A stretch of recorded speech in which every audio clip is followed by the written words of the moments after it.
Welcome fellas to this new video to Express. Let's get started with the steps of creating a site.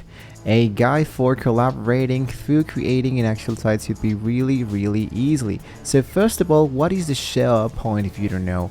What exactly is this element? So basically SharePoint is think of it as like a secure shared digital workspace for your team. This is where you can store, organize, and access all your important documents, information, and data from anywhere into the world. So to get started here, what I'm going to be doing here is to focus for Microsoft.com and focus it, for example, just into the element that says share list. Once you are in here, what you wanted to do, of course, is to create your new site. When you logged it in, you wanted to look out for, let's say, for example, I'm going to close here, open a new tab.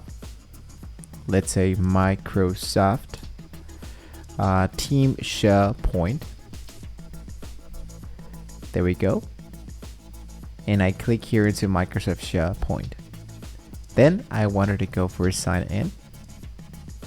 Once you are inside the cloud of the Microsoft 365, what you wanted to do is to start with an actual SharePoint. So you'll see an option in the top of the corner to create a site. When you click into it, you'll be asked to choose between two types of site. So into the Microsoft 365, you can see that we have here to create, and I clicked in here. So what I can do is to go for share. Let's go for SharePoint.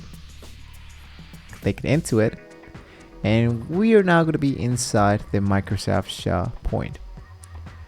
Now, you can click into it. You'll be asked to choose between two types. You have the team side and the communication side.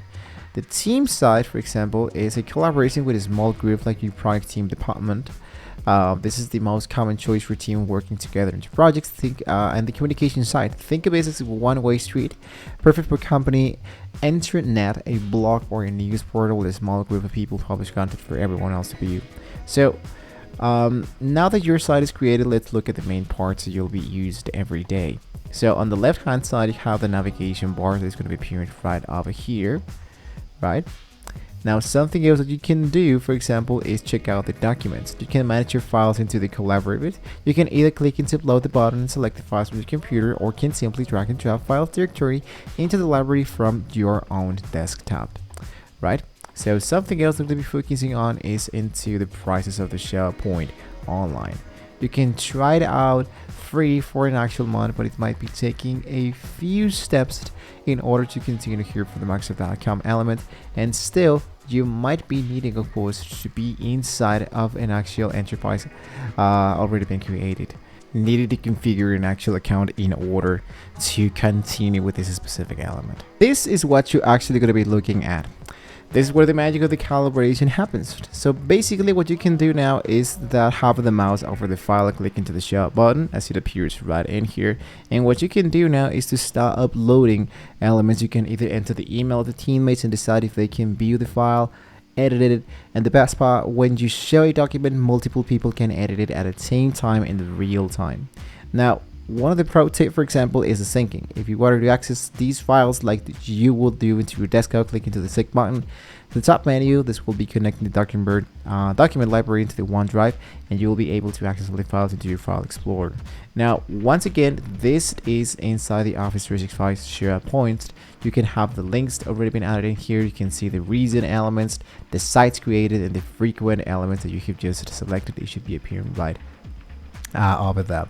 And basically, guys, that's how you can actually get to think of it, for example, as a Google Drive, but for the actual Microsoft, and generated, of course, with the Grid tool, which is the Share tools. So one of the latest pro tip that I can be telling you about this element is that we can use the search bar. The search bar, for example, is at the top of the page, and can helping you, of course, to have documents, pages, and lists from across your entire site. So take that in mind, guys. Lastly, have the version history show the point automatically when you want, of course, to always go back and restore an earlier version if you make an actual mistake. And basically that's how you can actually get started with SharePoint of the Microsoft. So don't forget guys to like, share, and subscribe to the channel if you want to see some great tools how you can get started here into the Microsoft SharePoint. Once again, you might be needing to have an actual active plan and an active team in order to get started right over here.